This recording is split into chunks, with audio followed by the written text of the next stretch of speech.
You are listening to Catholic Family Podcast.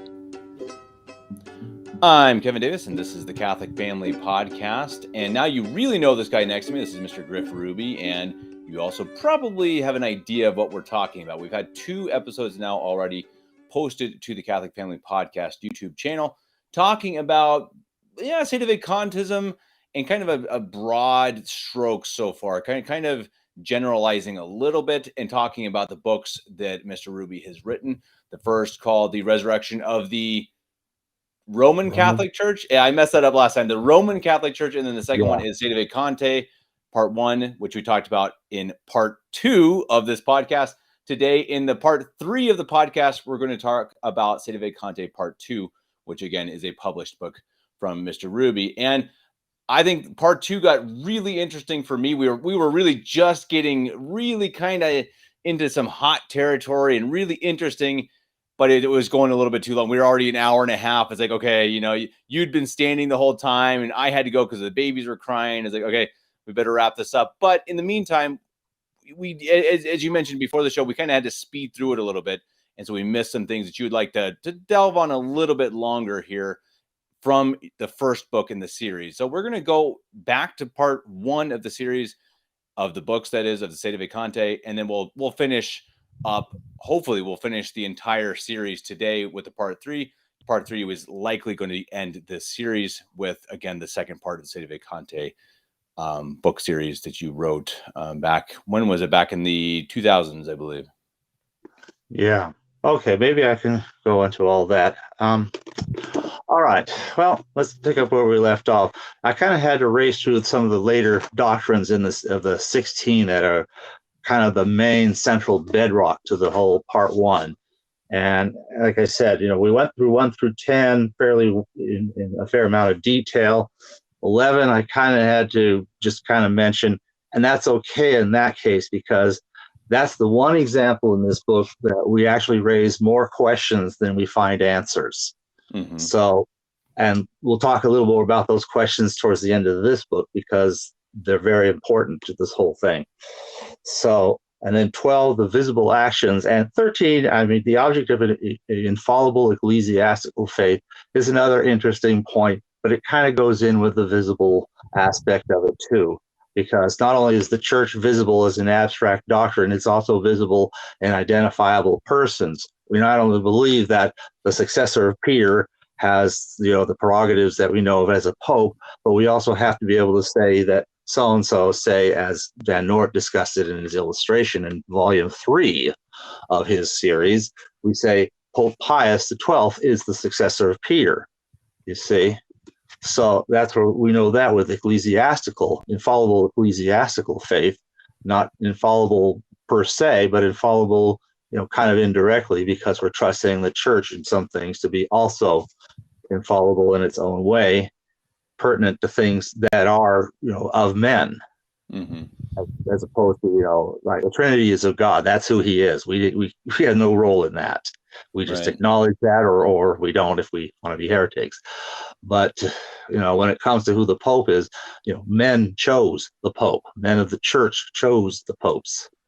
And so when we say Pius XII is, or they would have said it then when Van Noort was writing, the Pope of the church, we are making an infallible, an object of an infallible ecclesiastical faith. Anyway, how does that suspend itself? And then it also has to resume itself. These also are visible actions. So it kind of ties into section 12 a bit. 14, we did get to talk about a little bit. 15, the universal teaching of all the bishops. It's another teaching, again, about the ordinary magisterium of the general consensus of all the bishops. That consensus should never go astray. Yet, obviously, with the Vatican II, it did. So how do you solve that?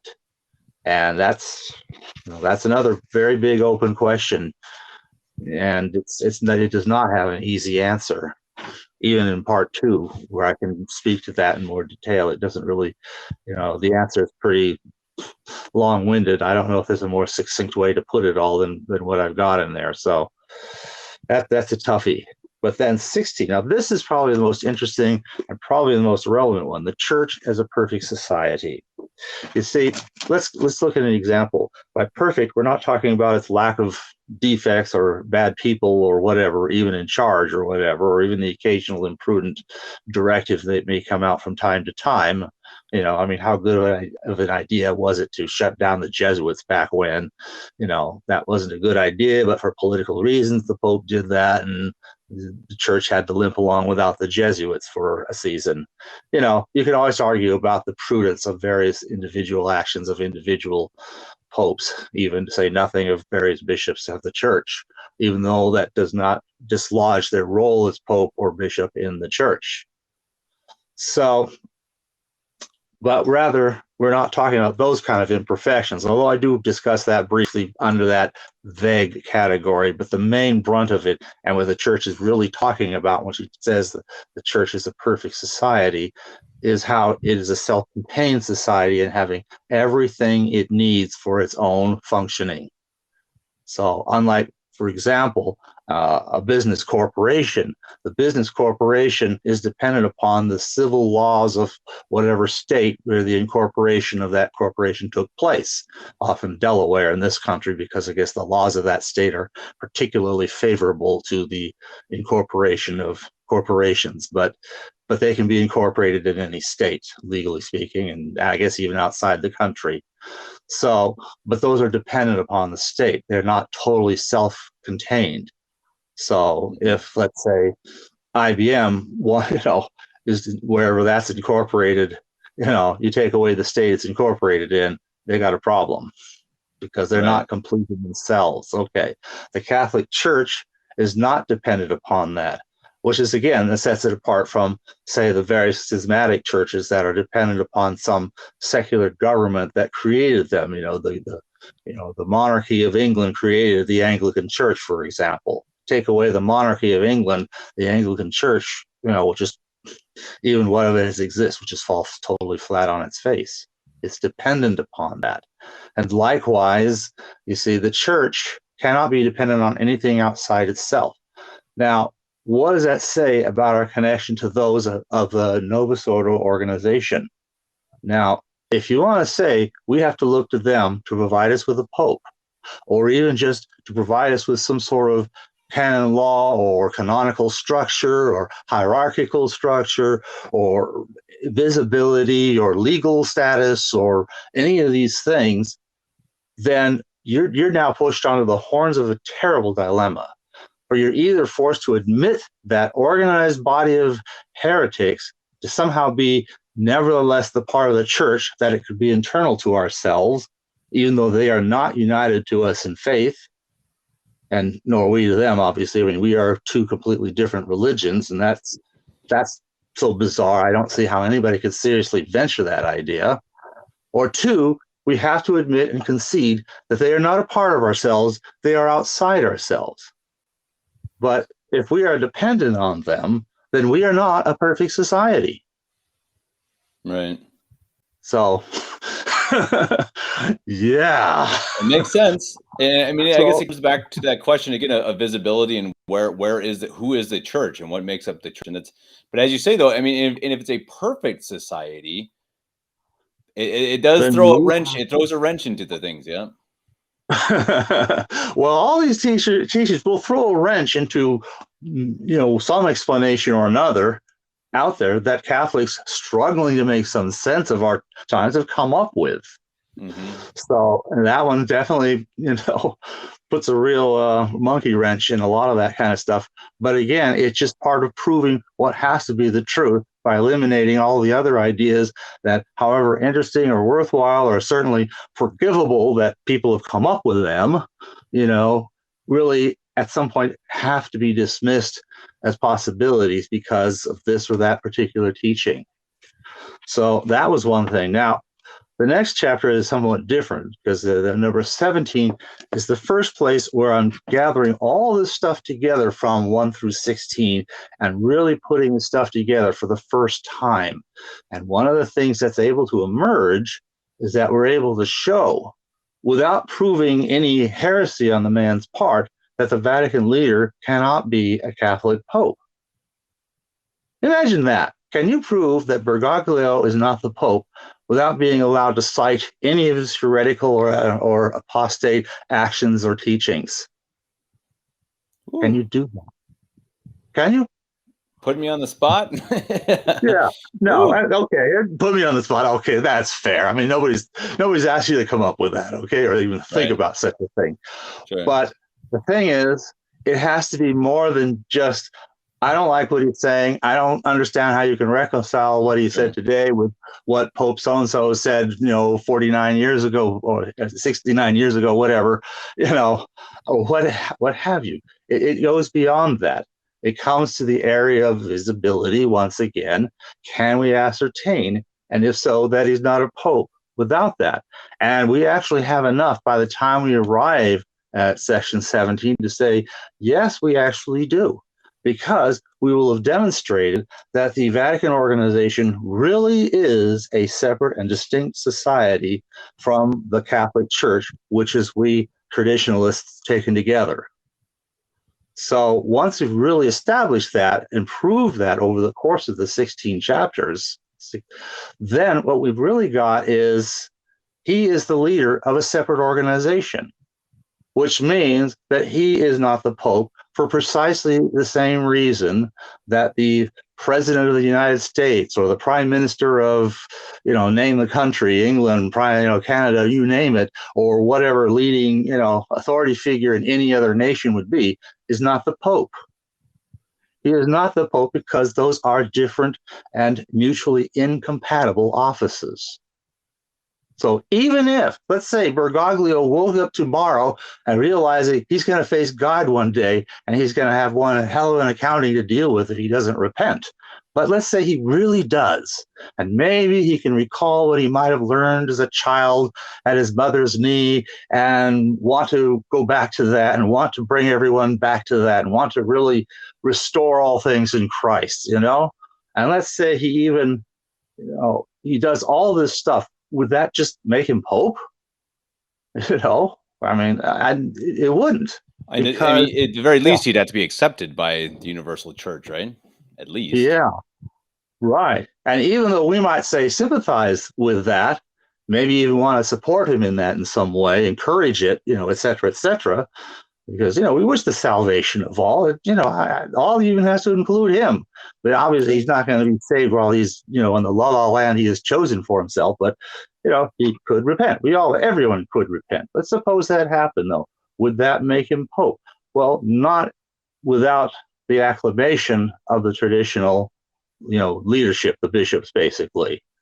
Without that, he really wouldn't be. Any more than, if the Mormon prophet decided to become Catholic in his beliefs, and let's say the Mormons don't remove him, which I'm sure they would actually.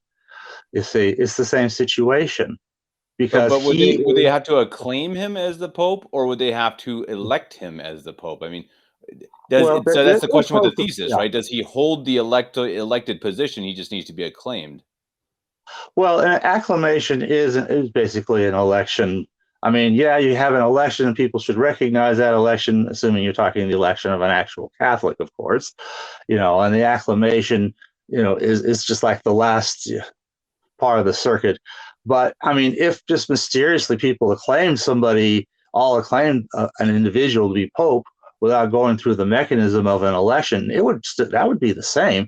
It's just an election gives us a basis on which to do that.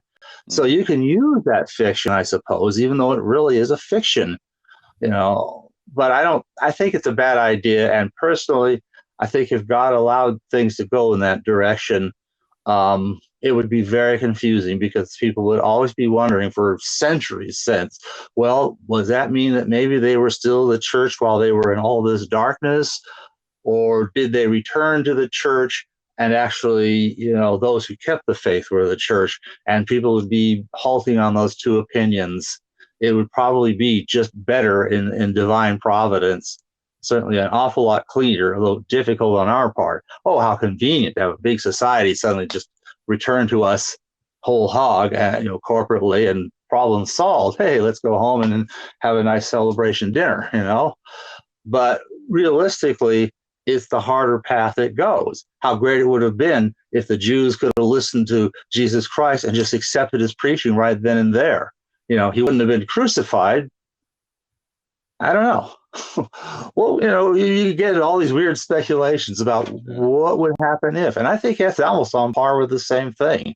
It's like, imagine, you know, Caiaphas and Annas and all the other Jewish leadership and the whole Sanhedrin and everybody accepting Christ as their Messiah. You know, so nobody wants to crucify him, and maybe nobody does. You know, where do things go from there? Where does all the things we believe go from there? You know, we really get in a very strange and difficult land. And I think if they did actually return to the faith out in today's modernists of Vatican City, I think it would be the same kind of problem. It's probably so much better that we would actually, you know, we're the church. It is appropriate that we should be the one, you know, the leaders should come from us, by us, for us, because we are the perfect society, which brings that back in. We're the perfect society. And that being the case, it has, you know, we have to recognize the terrible fact it has fallen to all of us collectively. And that gets to some of these later chapters where I'm talking about how, especially about the Pope, you don't want to get into a situation where just a few bishops want to do this. There are some bishops I know in Latin America somewhere who are just chomping at the bit, ready to try to organize the big conclave. But I think even they are having to understand and respect the fact that if they run ahead and do something like that without the support of the general run of the traditional Catholic leadership, and that's what we really need, is the leadership. We're not, it's unrealistic to win every layman around the whole world, but if we can at least get the leadership, I mean, how many really is that? You know, a couple dozen bishops at the outside, if even so many. You know, maybe probably less than 2,000 priests worldwide. You know, you get them on board, or even just say a moral unanimity, not a mathematical unanimity. That would be sufficient. Or I think of the case of the first Great Western Schism. We're in the second now, during which we had, well, we start with Pope Urban VI, who apparently was not of temperament and training someone who really had business being Pope, but he got elected, he was Pope, and by all evidences, the divine charism of infallibility descended upon him, so he's Pope. But then several of the cardinal decide to abrogate his pontificate because he's just too difficult for them to believe to be Pope, and they elect another Pope. And then they decide to settle that up in Avignon, which isn't as weird at that time as it would be now, because after all, real Pope had been in Avignon for how many generations, had only recently returned to Rome. So going back to Avignon was not that unrealistic of an alternative. So they set up shop in Avignon, and now you've got two. Well, this is a problem. The church has these two heads. It's like some two-headed monster, and everybody's like, that can't be right. And, you know, is either one of them Pope? Well, you know, technically, I guess you could say Urban VI certainly had at least been Pope. Did he continue as Pope after his pontificate was abrogated by the Romans of his time? That's a more difficult question, because now that you've got two popes, you see, that really makes them both Papa Dubius. And Papa Dubius becomes Papa Nullus. So you could argue that one either way. And I have not heard that I can find that there's ever been a definitive resolution, theologically speaking, as to whether the Roman succession during the 2 and 3 Pope people claimant time of the church was actually Pope. Either they were or nobody was. Nobody seems to be pushing for the Avignon claimants nor the Pisan claimants. But let's talk about those Pisan claimants. What happened? This was a problem. Everyone saw this was a problem. Several cardinals on the Roman side and several cardinals on the Avignon side agreed. This is a problem. We need to solve this. So they got together, held a conclave, and elected another claimant, who then set up in Pisa, right? Well, this didn't solve anything. It was meant to, but all it did was now make a complicated situation more complicated. That's why, even though there are some bishops who even now get what I'm talking about, but they can't go by themselves, because if they do, you have this Partisan situation all over again. So they, against their own, obvious and understandable desire, which I absolutely share, we have to hold back. We can't just create another Partisan schism and make things even more complicated than they already are now.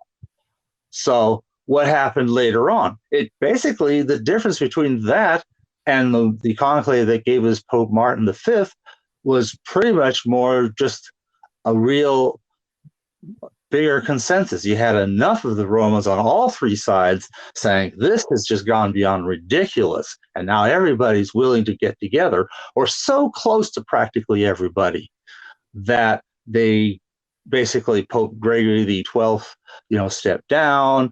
The Pope of the Peace and Succession kind of had to be pressured to step down, but he did after under duress.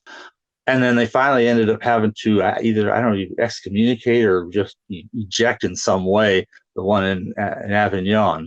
And he even still had one or two cardinals that stayed with him. So it was not an absolute majority. Absolute unanimity, therefore, can't be required, just a moral unanimity, which they really did have that, to proceed forward with the election that basically all three are no longer popes. Let's elect a new one, and we have Pope Martin V, who becomes the Pope of everyone, and the Church can at last heave a gigantic sigh of relief and carry forward with a clear and undisputable Pope and series of popes. So we want to avoid that Partisan situation. Other than that, we can say, yeah, let's rush to conclave. Well, no, not until everybody's on board. How do we get everybody on board? Sooner or later, they all need to know the theology that's covered in this book, whether they get it from the book itself or just read it for themselves straight out of the manuals. That doesn't, that's immaterial. This just organizes it in a way that's easier to find and understand as you read. So that's an important thing. What would you say to the perfect society and the issue of the perfect society and how we don't have a legal hierarchy? So I think that, again, that would be one of the arguments, is how can we be the perfect society, we as a group, without the legal succession in the mandate from the papacy? Well, okay, what we're really talking about is the process by which anybody becomes a member of the hierarchy per se. But that process has always been subject to church law of various times and places. So in the opening maybe 5 centuries of the church, nearly all the bishops were not picked by the Pope. Maybe one or two immediately near him in Italy might have been, but basically around all the rest of the world where there were bishops in the church and so forth, you wouldn't have had anything in the Americas at that time, but all of Europe, Africa, and going into however far into the east they had ventured as of yet, you would have had this just fell out of my brain. I hate that. You would have had, bishops being chosen by some other method or mechanism that is simply that which the popes had approved, but didn't have to be personally involved with. The key thing here is, and I describe in detail how this works, that the authority of the Pope is at the back of it, whether the Pope has to be directly and personally involved or could delegate it to others, or specific legal procedures or other things by which the succession is allowed to continue. So that's an important point, and I discussed that at length in my section 18, where having at last shown the Sedevacantism finding independent of the man's heresies and so forth, I now can move on to, well, what about this apostolicity? And that's what I do in section 18. I talk about that, but there's a lot to cover and all that. And I'm really kind of thinking more in terms of moving on. Then from there, we need, the ability to elect a pope. And I talk about why they wouldn't want to, this lack of unity, this whole Partisan situation, even if that's not what they've consciously thought of, that's what's at least in an unconscious, inarticulate level in everyone's mind. We don't want to just rush ahead and create a little pope for ourselves and forget everybody else. And then they're going to say, well, why are we going to follow this? We already had that. which leads to another thing. We had conclaves already, and they all failed. Why did they fail? A lot of reasons. The paltriness of the attempts, the lack of any real qualifications on the part of their electees, but most of, and even just the bare fact that you had, either entirely or almost entirely laity involved in the elections. It's one thing to tolerate the role of a layman in a conclave, as, for example, the way an emperor was able to rule somebody out and force a conclave to choose a different person. That gave us Pope St. Pius X, by the way. But lay involvement in conclaves is an extremely parenthetical thing wherever tolerated at all. Now suddenly we got a whole conclave supposedly driven by laity, and where even the clergy involved, probably regard themselves as laymen with holy orders. So it's a lay conclave. That gets us very close to the real problem. They all presume that authority has completely vanished and has to be completely regenerated from scratch. That would be starting up a brand new church. And that's why those things fail. So instead, you have to build off the existing authority. So that's what we've been shown through all the sections of the book, where that is, how we know where it is, and then most particularly, how do we see it specifically in what we already have to acknowledge to have been our de facto leadership in the church. And do you think we could ever come to a conclave naturally without the direct intervention of God or a great saint? I mean, is it possible that we can set aside our differences and say, okay, we need to do this together? I mean, because as you say, there are so many different opinions and theories of how to make this work that it's hard to see people coming together for it. Well, you talk about different opinions, and maybe that's where we start getting to the end of part one. There's a little bit more, because there's one more section where we're going into doctrines, and that's number 20, where once again, I kind of devote section 20 to a number of loose end topics. But the main one had to do with a rather odd fact that there had to have been an overlap between the real church and the Vatican organization. It had to be in the beginning, because there was nobody functioning as a Catholic except within that same physical organization.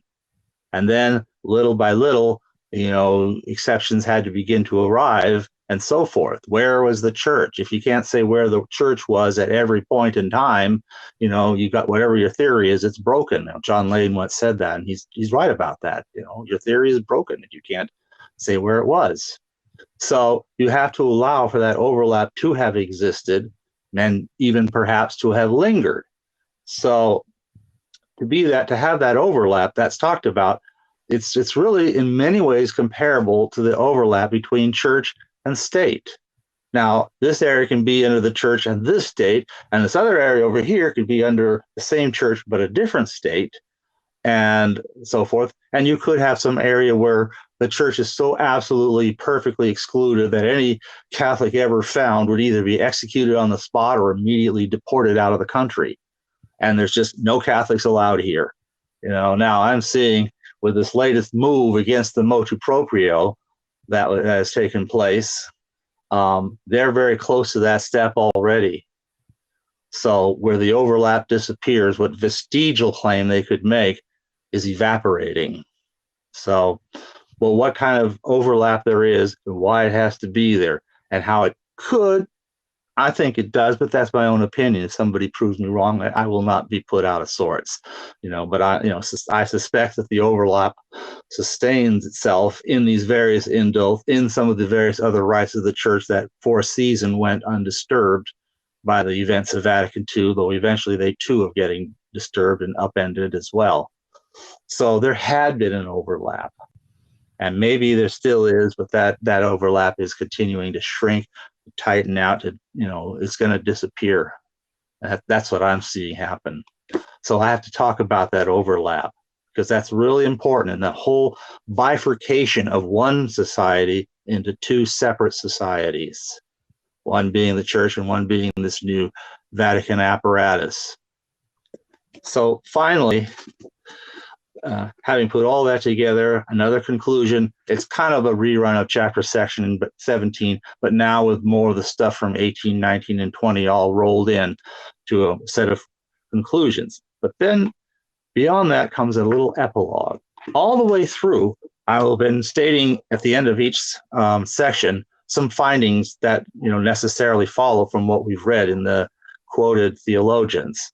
Then there were typically, I think there's one exception, but in virtually all cases, there would also be some questions that are raised by this and which are not resolved at this point. Some of these questions do get resolved later in the book by later doctrines that get discussed within that series. But at some point, we get to the end of this book, basically, and there's still some 22 questions that have not been addressed. The epilogue lists those questions. These are open questions in terms of what the doctrine can teach us. And that's what part one is about. Part one is about what do the doctrines and dogmas and Catholic teachings teach us about the church. And by the time we put all that together with what we've seen historically, we're pretty much constrained to a pretty narrow and specific path. But there's still open questions. The job of part two, now let me introduce that, is to get into the theoretical aspect of all this. Because at first you've got these theological points, you've got the theology that we know, you've got the church itself as we know, but we still have to say there's still some explanations needed. There's still some pieces missing. We're still not playing with a full deck quite yet. There's still a few cards missing from our deck. And unfortunately, to fill these last few cards, one has to go beyond mere existing doctrines and go into what I call theories.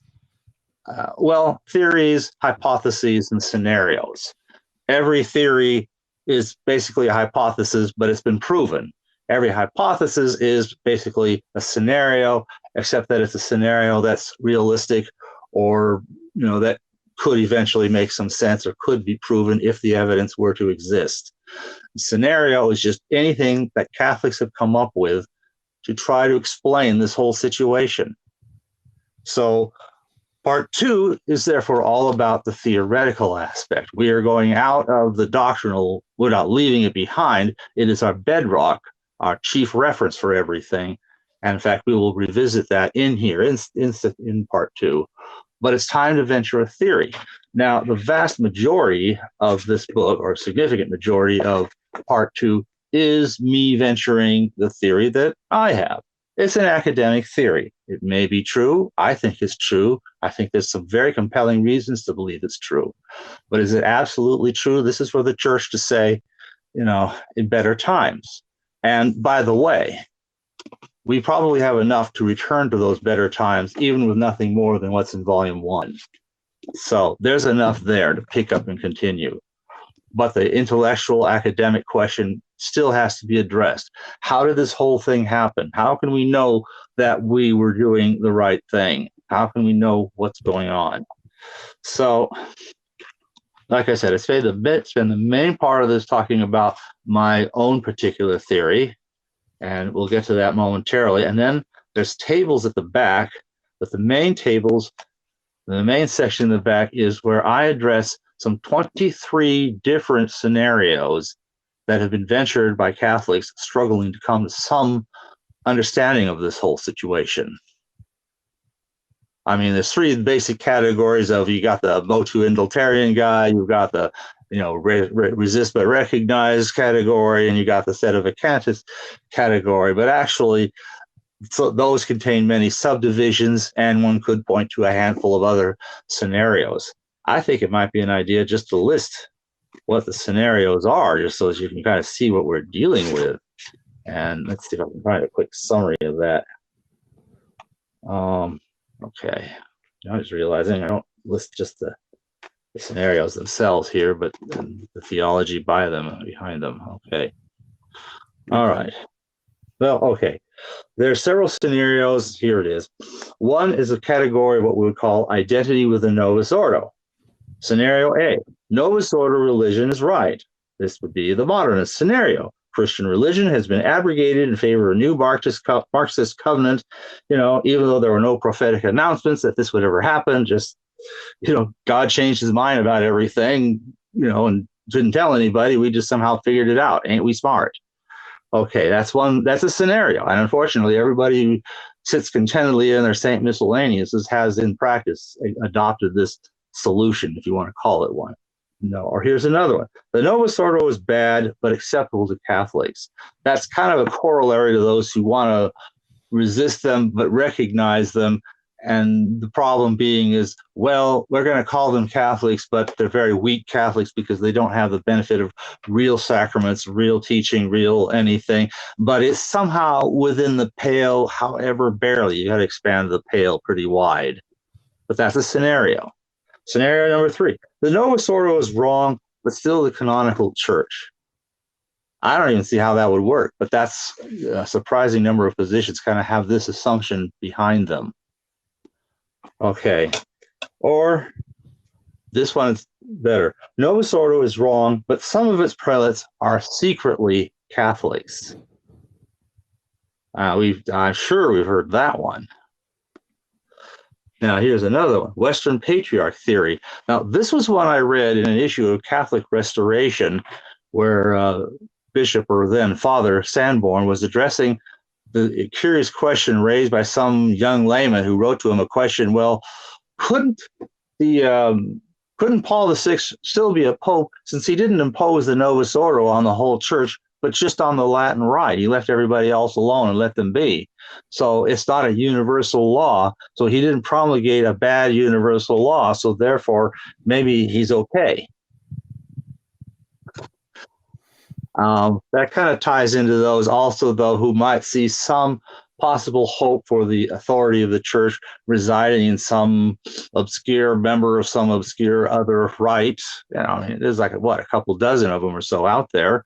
I mean, who can even enumerate them from memory, let alone discuss each and every one of them in enough detail to know their history, their background, and their state in our current situation today.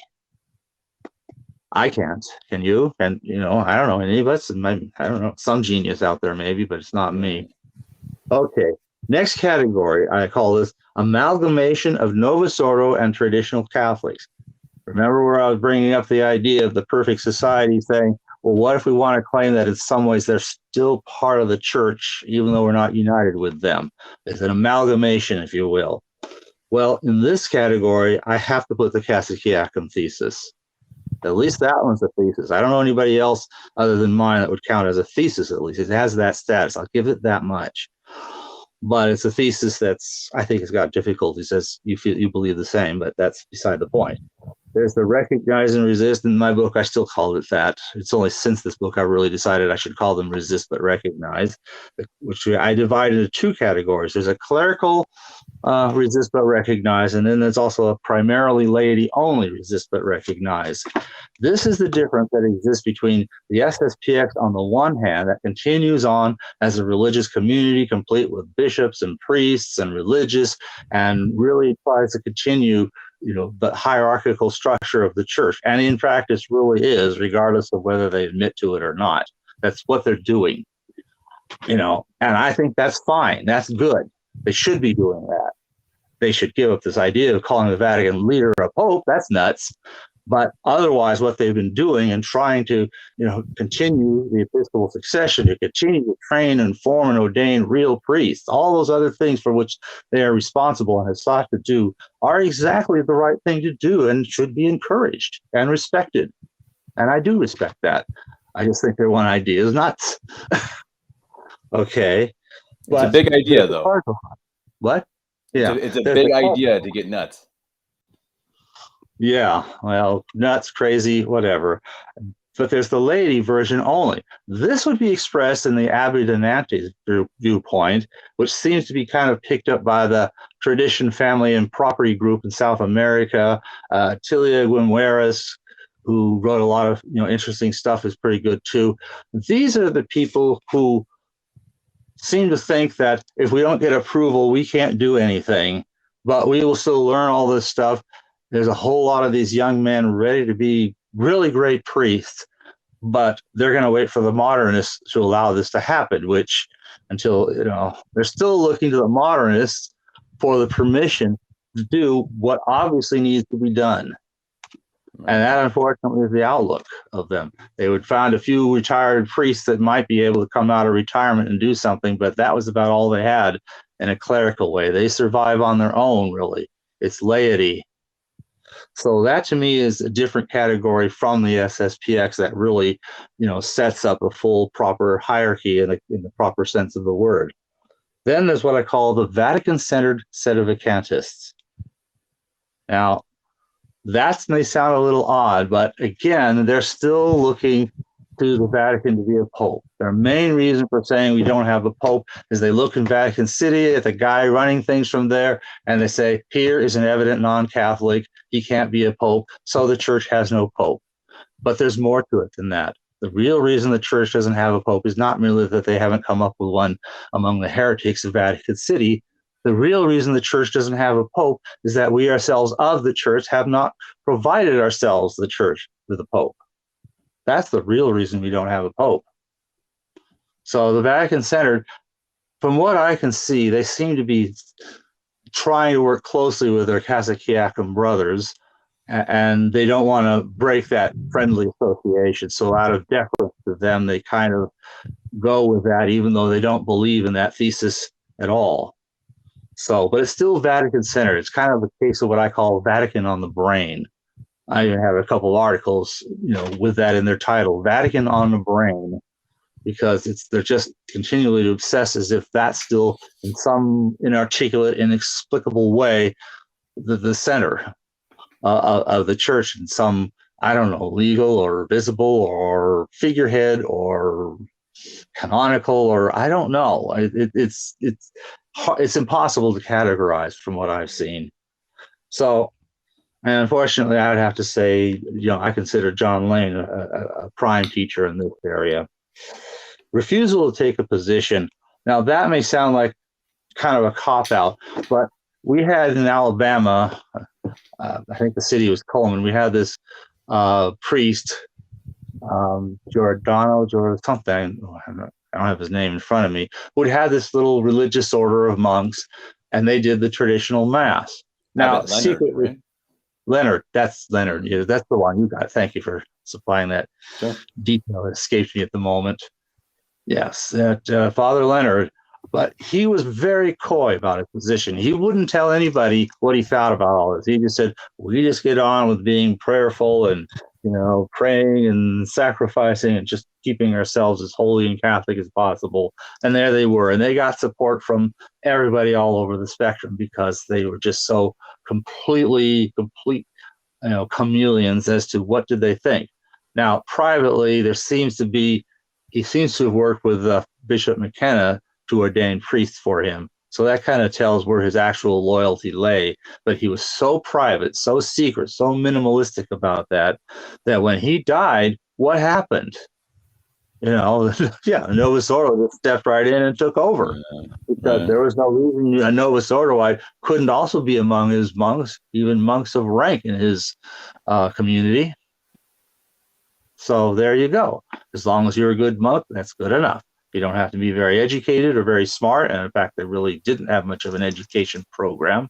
It was mostly just practical devotion. So I consider that a category. All right. Next basic category, what I call exclusive identity with traditional Catholics. Now we're getting to my neighborhood here. Well, the first one is what I call a church of supplied jurisdiction only. So if you only believe in supplied jurisdiction, that's claiming that everyone around the world that's functioning as a real Catholic priest or bishop is doing what they do on nothing more than the strength of supplied jurisdiction.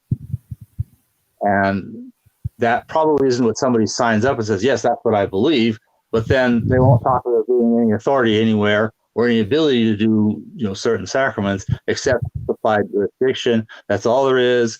And if that's all the church has got to go by, that's a problem. And in fact, well, there was one more thing I meant to bring up a bit back when I was talking about section 18. Let me bring this up here. There are things that our clergy do, and I'm going to name one in particular, that are done successfully, but cannot be done on the strength of supplied jurisdiction, and that is exorcisms. Interesting. Okay. You cannot exercise a demon on the strength of supply jurisdiction, because supply jurisdiction in practice amounts to the one that you're going to have any authority over as a cleric, is only someone who approaches you, by mistake or willing to come to you despite a ambiguous legal circumstance or what have you, and allow themselves to accept your priestly authority, which you don't strictly have over the individual, to enable that person to absolve you or dispense you or any of the various things that would be possible in the realm of supplied jurisdiction. So that's what that lets you do. But the demon's not going to approach anyone as an authority figure to, help me with something or other. How do you tell the demon what to go do with itself? You see, unless you have actual, real, abiding authority. Yet we have had some bishops, some priests who do that, and they do it successfully. And that, right there is like proof positive. There's got to be something more to all this than mere supply jurisdiction.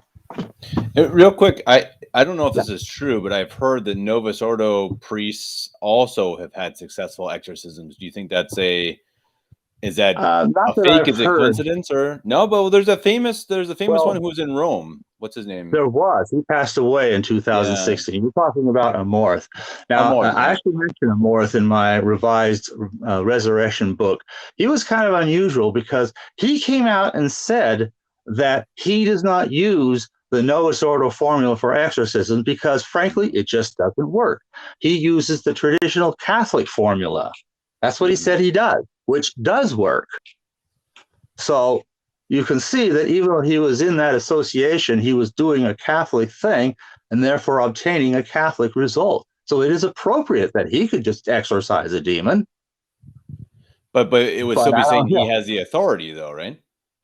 Well, he'd got that from how long he'd been, a priest. So he's one of these old timers. So he got it way back when. And obviously, whatever experimentations and going with the Novus Ordo he may have done along the line, he kept that faith and obviously discovered that that was the only way to be strong enough and capable enough to continue functioning as an exorcism. Because this is where the rubber meets the road kind of expression, in terms of the spiritual battle that the church has with the world, the flesh, and the devil, is right there more than anywhere else. He's on the front lines. He has to do things the right way.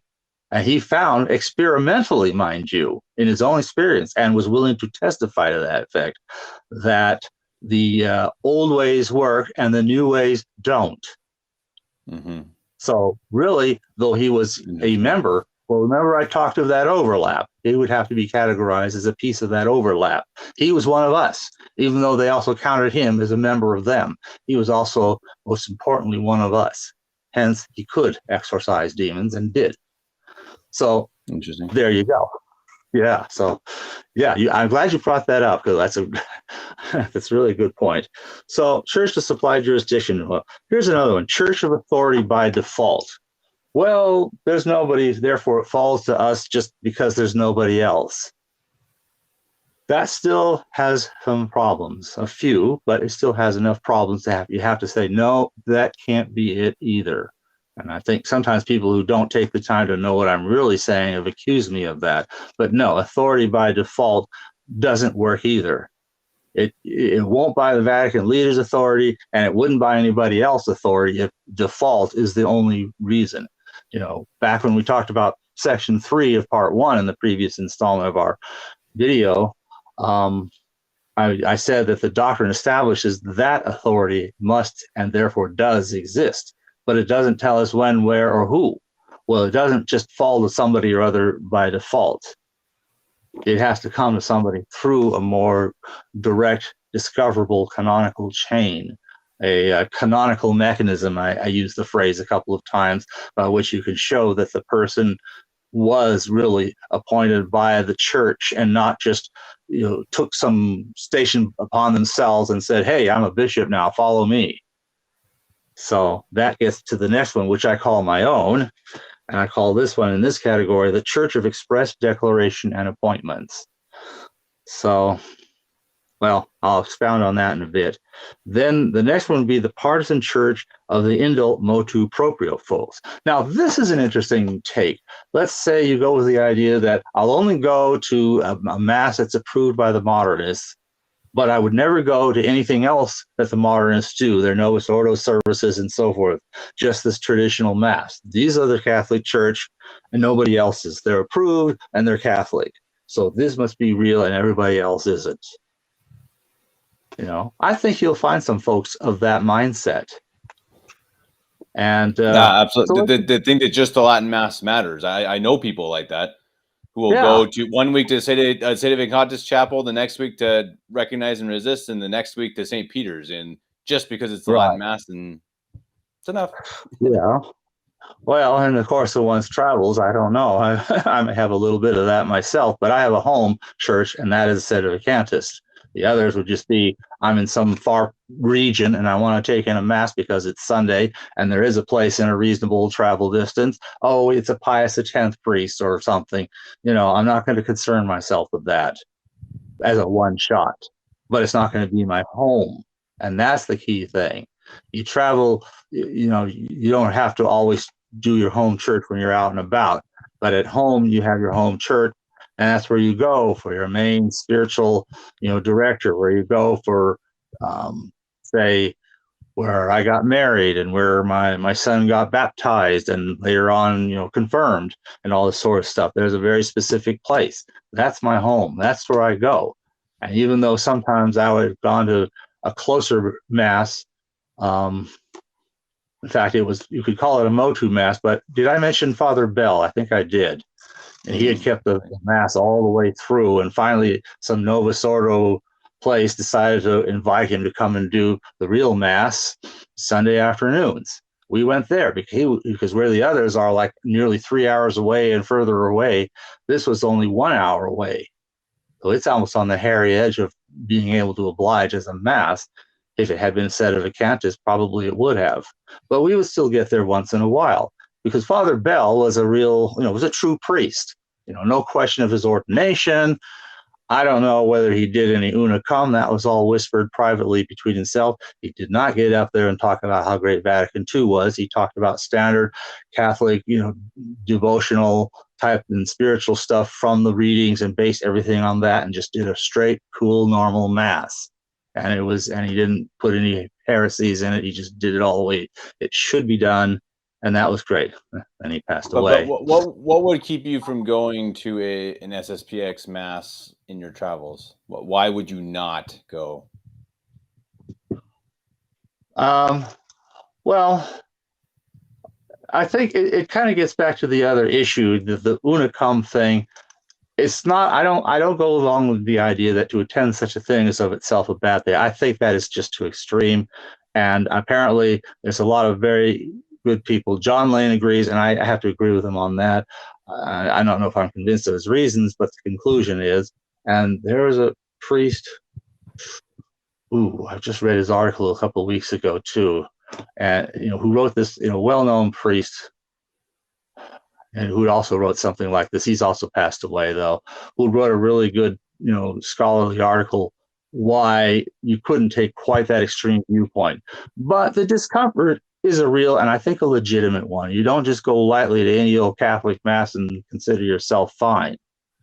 You may of necessity have to avail yourself of something like that because it's better to be in a real mass of the church run by somebody who hasn't, got their marbles in line than not to go at all. I mean, how are the children going to learn Catholicism if they never see a mass? How are they going to learn what we believe and how we profess our faith if they don't see at least a physical mass surrounding them? But wouldn't you say is that more important than, because I would think that it's compromising. You're kind of compromising and saying, I'm willing to go to a mass that might be illicit, but I'm willing to do it because I want the kids to see the mass. Isn't it more important not to compromise in the faith? Like the Japanese back in the, before or after St. Francis, they went, I think, 100 years without priests. Yeah, well, they didn't have any other, Catholic alternatives or anything that even looked Catholic. You did your Buddhist Shinto stuff with your fellow Japanese, or you did nothing, because you didn't get a Catholic priest in very much. And probably actually there were some priests who would get smuggled in. I mean, a priest and a nun might pretend to be a married couple, um, and smuggle themselves into Japan. But if Japan knew that the man was a priest, or even that the woman was a nun, they wouldn't let them in at all. But I mean, apart from secret things like that were very, very secret, and the Japanese government would never learn of these things, and apparently never did. You're right; they wouldn't have seen it. They'd have to go off of long memories, and that's what you would also do if you're stranded in a desert island, if you're some elderly shut-in who can never get out to church. I mean, there's a lot of scenarios where people are in that physical separation. But is it a compromise unless you're compromising your beliefs? Now, let's say I'm sitting in an SSPX Mass and the priest does everything right. He's unquestionably a valid priest. He's not one of the half a dozen or so that weren't validly ordained that they've let in. There are a handful, but they're a very tiny handful. But let's say he's not one of those. He's a real priest and he does a real Mass. It's beautifully done. It's very reverent. The homily is just good standard stuff from the readings, and it's not my home church. I'm just there because I'm passing through wherever this is, and this is on the way. It's very handy. It's very realistic. Have I done something wrong? I don't know. My opinion is to say I don't believe I have. If somebody wants to prove otherwise, I'll leave that to them. But now let's say I'm sitting in there and he starts to say, now, we, the SSPX, we're really keeping the faith, and we're not to be confused with those dirty, rotten Sedevacantists who, blah, blah, blah. I'd probably get up and walk right out of there. So, but they don't get up there and do that all the time or even very much. But if they did, I think you'd be obliged to just walk out of there. But you also have the confusion of if you're traveling and I mean, are you going to do the research ahead of time who the priest is? And let's say you do the research and it says who the priest is, and then it's a visiting priest, and you it's not the priest you thought it was, and it could be one that wasn't validly ordained. So there's so many issues I think with the SSPX that it makes it at best questionable. In those cases, the proper thing I would be is you'd still be in the ceremony, because just to watch it, but you wouldn't participate by going forward and receiving, because you may just be receiving bread. And in fact, after Father Bell passed away, they had a funeral Mass for him. I was even privileged to be one of his pallbearers at his funeral and all. But the funeral, and I hate to say service in this case, it was done very beautifully as a Mass. The guy did it wonderfully and beautifully. But I could even I just knew. I don't want to probably explain how I knew, but I just knew he was never validly ordained as a priest. So he got up there and did a perfectly flawless, beautiful funeral Mass, very appropriate. And then he tried to concentrate all these hosts and would have been unsuccessful in the attempt. So we did not go up to receive, but we still carried Father Bell's, coffin around with him in it to the grave site. So, I mean, this is kind of. But you, I mean, you said there are two different churches, right? And if this is someone in the Novus Ordo that is part of a different church, isn't that then attending or taking part in a non-Catholic service? Well, Well, the question of auspices is a good one, because you could question the auspices of something. Pius X has its auspices. The Motu, all that had its own peculiar auspices, which I think is much harder to justify. Yeah, that brings up a good issue, and maybe I'll have to get back to you on that. We need to go through all of this, but when you come back from vacation, we'll talk unicum. No, and I think that's a good thing. I'm just saying I respect the principle, and probably there should be a pope should at some point come along and say, from now on there can't be unicum anyone, or at least no one but me, whoever the pope would be saying of himself.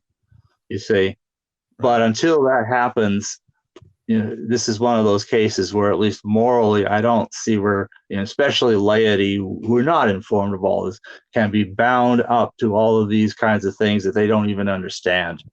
But and I would agree with, and in my opinion, the difference is I agree that if you're not informed, it is this type of ignorance, right? Invincible ignorance that you you're trying to be Catholic, you're doing the best you can. But if you are informed and you do understand the issues with unicum, and you understand that priest up there may not be traditionally ordained, and he is part of this other false church, then on me that makes it an issue. I'm not judging the people in the SSPX. I mean, each individually, I have no idea. That is way beyond me. But myself, knowing the issues, I don't think I could ever possibly attend an SSPX. I have before, but I mean now. Yeah, I know what you're saying. Well, it would be sort of like, what do we do instead? In our family, we read the mass prayers at home when we can't get to a church. Right. Most of the time, that's what most Sundays look like in our household. We just go through the Sunday Missal together as a family. Now, all of that would be is you're going through a Sunday Missal not just by yourself, but with a much larger group of people. And if you're just tricking it on that level, going to the Sunday Missal, I can't receive communion. I'm not a priest. I can't make any. And I don't pretend that I do. Now, it's a bit wrong if the guy pretends that he does and hands these things out supposedly as the body of Christ, and they're not, or in probability they're not, give or take. We don't know his background. But we do this from our standpoint. We're doing the same thing. We just, treat it as like that. It puts more of the picture together, as it were, so to speak. I don't know. It's a debatable thing, but I think a lot of that kind of comes down to the individual involved. Do they think this or that one will do for the situation? Do they know this priest in his background well enough to know that he's validly ordained?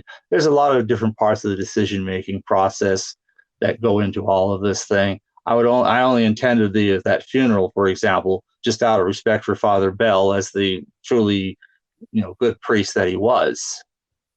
So, I think I may actually have attended Mass with Father Bell back 15 years ago, 20 years ago, probably. I was a kid in Orange County. Though where was he? He was up north of LA somewhere. Yeah, he lived in Pismo Beach. That was his regular place. Yeah. But he did masses when he was somewhat younger and stronger. When we first discovered him and started going to him, when we didn't have the strength and wherewithal to get to, the Sedevacantism Mass at, let's say our home church, as it were, which is almost like about 3 hours drive away, we would go there. But we also know that he was one of the priests that would be up, for example, in Mel Gibson's chapel for a while, but then it was just the driving was too much for him and he couldn't do it anymore. But he still was up in Pismo Beach for, basically up until about he died. So interesting. Yeah. All right. Well, we better keep going, or we're never going to finish this podcast. Okay. Yeah, you're right. Where do we stand? That's a good question. An hour 2. I don't think we're going to get very far at all. Okay. All right. Well, partisan church of any other particular group other than the adult. And that's just basically being partisan of some very specific organization or school of thought. The SSPV, for example, kind of likes to set themselves up like we're the only ones. And they're kind of, unfair, especially towards the other Sedevacantists. And are they opinionists? What is their official? Well, that's another thing. They're kind of opinionists. In fact, in a rereading I made of their basic declaration, they basically described it as an opinion that they consider sufficiently justified to, recommend. But strictly speaking, you'd have to categorize them as opinionists. So, but different groups have their different ideas, and you could easily form some little cult around a personality or something where everybody in that group thinks, well, we're the elite, we're the Catholic, at the forefront, and maybe they're doing well within themselves, but their unwillingness to recognize their fellow Catholics and so forth is wrong. So that's another category. It's another response. Now we move to another category, fundamental category. I'm going through all of these. Identity with unknown clerics and societies. A, secretive or hidden papal succession. Oh, yeah. They elected Cardinal Siri at either the 1958 and or 1963 conclave, and he was the real pope. And secretly, he organized a real hierarchy with cardinals and bishops and so forth, and he kept it all so secret that nobody knows he did it other than those who are involved. And that's the real hierarchy of the church. He kept it so secret, he didn't even know about it. Well, yeah, or at least he certainly acted very thoroughly like he didn't know about it. Has a darn good act. Yeah, so that's, well, and if it wasn't him, it could have been somebody else. I mean, that first white smoke did go up. Why did it go up? Did somebody get elected and then it turned black? Did that somebody change their mind? Or maybe it's just that the people choosing the election there couldn't figure out how to work the stove right. Unfortunately, you could explain the white smoke signals in different ways. Right. But if somebody had been elected, and then if they were somehow persuaded by force to step down, but maybe they only pretended to step down, such that they all carried on with electing somebody else, but that person within himself still held within himself the resolve to be the Pope, and went on to do something, however secretive and subtle and so forth. Okay, it's another viewpoint. I have to call that one a hypothesis, because if it could be shown that such a thing had actually happened, if such a person or any succession from this could be shown and documented, I would have to, it'd probably be even better than my theory if it could be shown to have happened. Now, there'd still be some very big problems, like why then did they neglect the Apostolic Commission to preach to the world? That's a big problem. Or did they secretly sign some traditional bishops with them and then bind them to silence that they had done so? I don't know. I mean, all this would have to be documented, and in the absence of that, I just have to say it's a hypothesis, but it's one without any evidence beyond the weird smoke signals that themselves admit of other explanations. So, right. But it's an interesting idea, and some people have embraced that. I believe that Mario Dirksen at least has been very sympathetic to that, as was, for example, Hutton Gibson, Mel Gibson's father, until a certain point where he just kind of reached a point that he couldn't support this Gary Giffrey character any longer in the lap of luxury anymore. So, okay, Bishop in the Woods. Bishop in the Woods. This would be that maybe there's some faithful bishop somewhere hiding among the Novus Ordo. It's kind of a corollary to the first one, the Novus Ordo Rom, but prelate is secretly Catholic. But there could be other kinds of bishops in the woods. Maybe some abbot of some religious order who secretly, quietly lived in some monastery in the mountains, and they're still there. The guy's 109 years old, but they're still there. We just don't know about them, and because they got lost track of somewhere, 20 years ago or something. Could exist. I doubt it, but could exist. Okay. And so real quick with that one, if this hypothetical abbot existed, how does he solve this? What's the solution? What is? Well, he would have regular jurisdiction. Maybe even if he's old enough, maybe even directly given to him by some pope. I don't know. And so he could lead a call for a new hierarchy or new election. He could do that. Yeah, he would definitely have, the one up on everybody that exists. Although probably even there, he should work with everybody.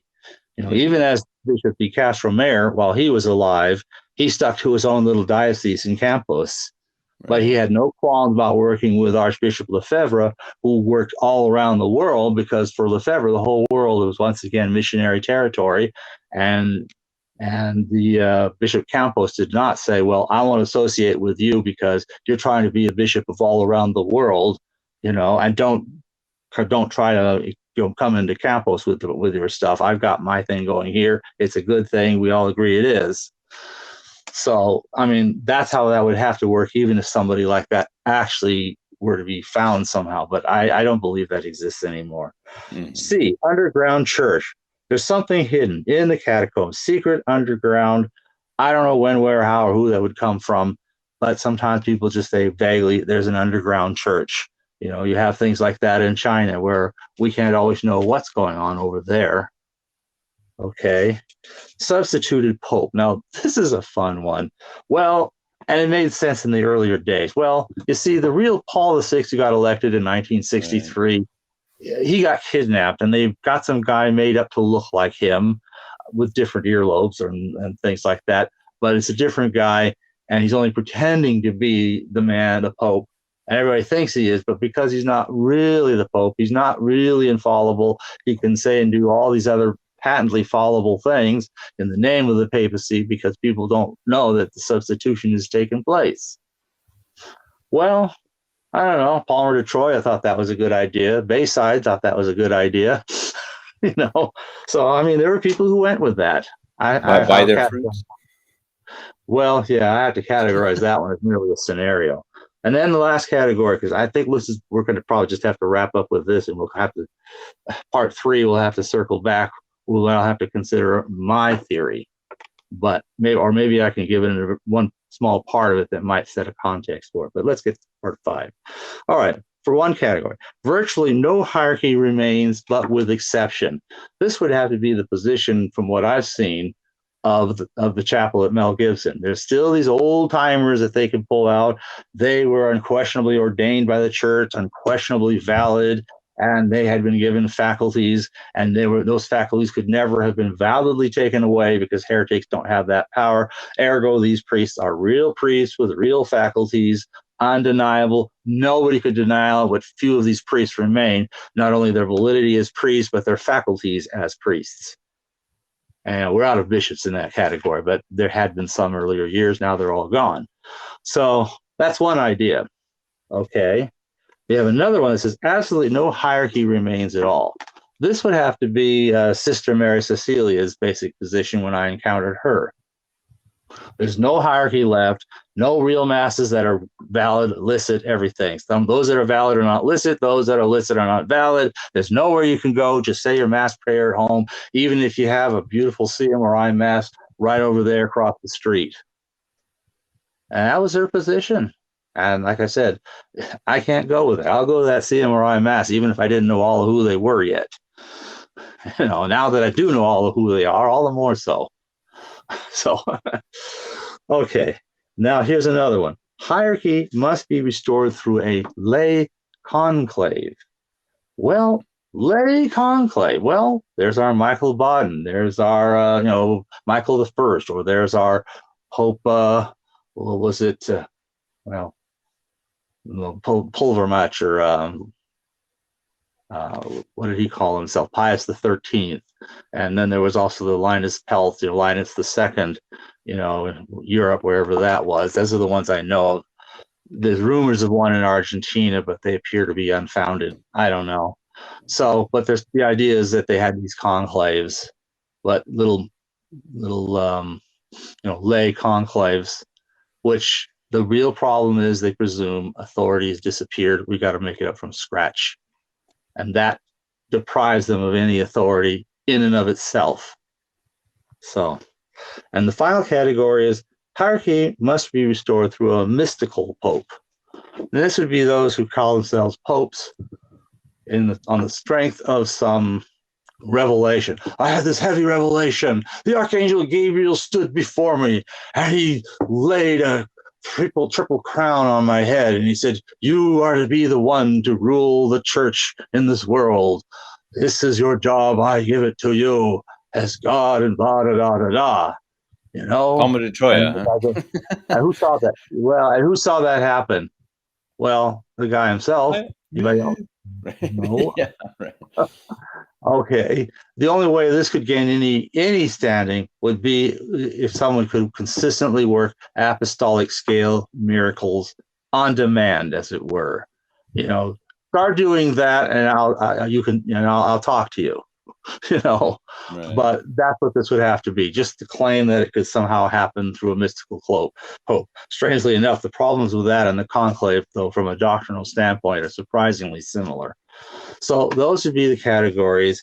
Obviously, my volume 2 is, though, not only discussing these theories, but also in discussing them, what I do is I take all the stuff I proved in part 1, actually just from the first 16 parts. I don't even bother with the later stuff, just the first 16 sections of part 1. And then of those, I glean out 40 or so main points out of all that, the biggest, most obvious, most dramatic points. And I could just use these as like a test for all these different scenarios. And I say, well, how does a scenario square with this doctrine, with this one, with this one, with this one, all the way on through? And fact of the matter is, every scenario will square with some doctrines, which makes them persuasive to those who are adherents to this or that way of looking at things. Right. They do square with some. But if you know all the doctrines, sooner or later you have to admit that there are other doctrines that they don't compare with, that they don't line up with, and you cannot reconcile, and plus others that you may or may not be able to. It's very tough. So I have a very large table in the back where I'll take a scenario and then I'll look at each doctrinal category within that scenario and talk about, does this scenario, or each of the doctrinal findings, I should say, or the 40 categories, and does this particular scenario match up with this doctrine, yes or no? In some cases, there's a pass. In some cases, there's a question mark. It's problematical. And in some cases, there's an outright bona fide failure. You can't get from here to there. And when you look at it that way, this gives you a way to evaluate and measure these various different alternatives that have been ventured. I don't fault any Catholics for coming up with these things. A baffling situation has arisen. They have to come up with some way to explain it. Even though they may know it's unsatisfactory, they have to have something in their head as a working hypothesis, as a way to justify to themselves that they're going to go on doing what they know to be the right thing and standing with tradition. But at some point, we need to really sort through all of these. Who has the best strengths? Who doesn't? And what I've ventured in here is the only scenario I know of, more than a scenario, more even than a hypothesis. I think it truly has the status of a theory. That it's really, there's one possible solution that squares with all of these doctrines. And in fact, which I also have in here, I repeat the table from volume 1 that lists everything, all the findings, all the questions, and where they were answered and so forth. And tries to square what I have against all of those, not just the 40 or so that I push everybody else past. And it squares with all of them. So to me, that really says something very significant. Now, might there be other theological principles that need to be brought in? I try to find everything I can. And even as I wrote this thing, some new ones would come along, and originally chapter 17 would have had a much smaller number, but I'd find something and, this speaks to the issue. I need to have a chapter about this. And it just kind of marched up until it ended up where it is. So these are, there's a lot of doctrines, but if you can't pass the muster of those doctrines, you've got a formulation that whatever sincerity can be attributed to its invention, it doesn't hold up. Thanks, but no thanks. We need something more. We need something better. And so that's an important test. So what have I come up with? Well, I'm going to just leave you with one. Well, I guess we're time for concluding thought, because we got to round this up. And I also got to get on with my day and my preparations for my trip and everything, and things that we got to do. So, but we need to picture it this way. I bring up Lumen Gentium. Everyone knows that I do that. I mean, it's kind of hard not to know that. What's probably not well explained, and I'm going to add that I didn't have this illustration or point even in volume 2, and in hindsight, I think I should add it when I next edit it. But here's what it is. What happened in England in the 16th century? Did the priests and bishops just kind of sort of begin wandering off for no reason other than their own personal failings? No, they were cut off from the church by a visible action, the Declaration of Royal Supremacy.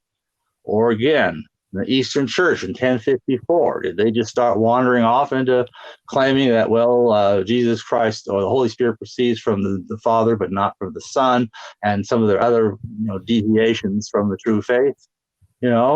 because of their own moral failings personally? No, because they weren't any more part of the church. A visible act separated them, namely the fact that the Patriarch of Constantinople excommunicated the Pope. Now, did that excommunication succeed? Well, yes and no. No, it did not, in fact, put the Pope in a state of being excommunicated. But it did, in effect, reflect on itself and put the Patriarch of Constantinople into a state of being excommunicated. And I see Lumen Gentium as being very much like that. It's the visible step at which the modernists, as a newly forming embryonic pseudo church, parasitically like a tapeworm growing inside the real church, made its first official declaration by which they visibly, legally, canonically, whatever, separated themselves ontologically, separated themselves from the Catholic Church. But they had to do it in a certain specific manner and in a specific way, and in a document that, again, sort of like the excommunication of the Pope, was real, did have real effects, but not always are necessarily exactly the intended effects by those who promulgated it. I'll have to leave it at that. We need to call it a day. No, it's a really interesting theory, because I'm glad you state that, because it is a question that many people will ask, especially if they recognize and resist, or the Novus Ordo. They'll say, so when did the church cease to be the church? Or, when was that break? And I have rarely seen an answer for it.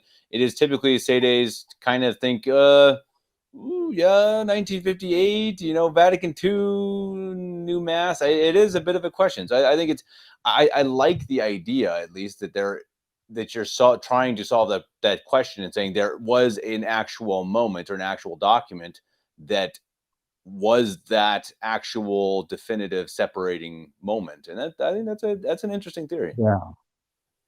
Well, that's why I consider that so important.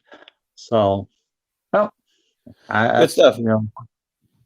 No, it's good Yeah. stuff. I appreciate it, and I definitely going to have you back on, because, as you said, we could go. I don't think we even went through your book at all, but we're already at an hour 20, or we didn't go. We went through some of it, but no worries. We'll definitely have you back. We didn't get to the theory itself. We got to I jumped to the appendix because that directly speaks to part one, because we're really judging all these scenarios against part one. Sure. Oh.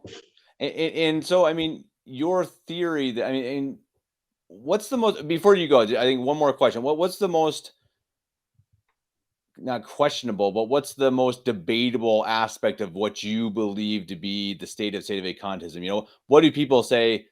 Oh, here's Griff Ruby and here's his theory. I mean, what's that people tend to think you're wrong, I suppose, more often than not?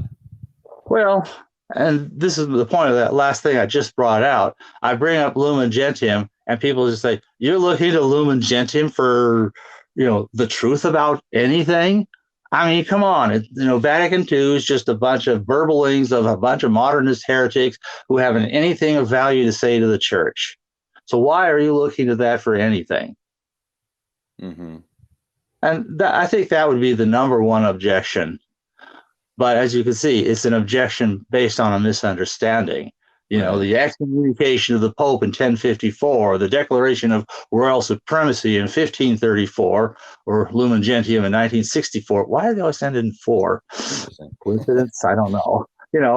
These documents are not part of our faith, but they do tell us and explain certain historical circumstances regarding the history of the church and what happened as far as how the East or the British, the United Kingdom, became, truly detached from the church. Right. And this is Lumen Gentium is the same thing.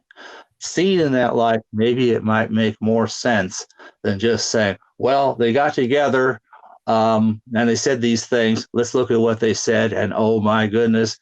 And there's a lot of stuff in there. And I'm not even talking about, some heretical or very problematical things that are in that document, but, there is that too. So. Interesting. Perfect. Well, I really appreciate it. Do you have last words, or were those your I last think words? those were my last words. Perfect. So All right. Well, I greatly appreciate it. I really appreciate your time and coming on for the last 3 episodes.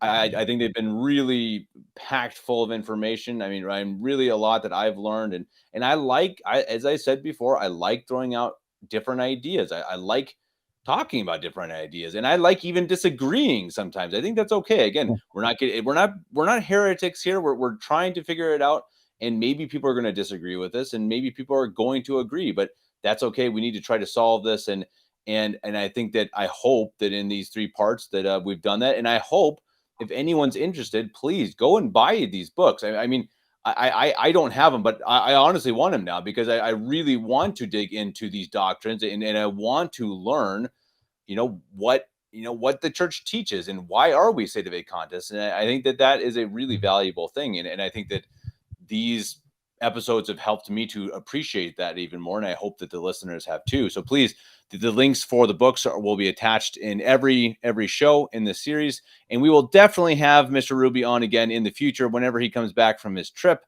We will definitely have him back on to talk about something good. I hope you'll come back, and I hope that I hope you've enjoyed the show as much as I have. I'm thinking we might even be able to do it while I'm on the trip, but we'll have to plan that one out between us offline. All right. But sounds background if you do. Perfect. Sounds good. Well, I appreciate it. And until next time, everyone, thank you for watching this. Please also for the channel, like, share, subscribe, comment, do all of those things. Share it with your family and friends. This is an important series. I really believe it. This is an important way of, again, opening our eyes a little bit to why we believe what we believe. What is Catholicism? What are the doctrines? What are the dogmas of the faith? It is a very deep, but obviously important topic. And so I hope you enjoyed it. Mr. Ruby, until next time, if it's next week or next month, I appreciate it, and God bless. Okay. You've been listening to the Catholic Family Podcast. If you enjoyed this show, please share it with your friends and family. You can support the production on Patreon and PayPal, and you can reach Kevin at kevin89davis@gmail.com. Ad Maiorem Dei Gloriam. All for the greater glory of God.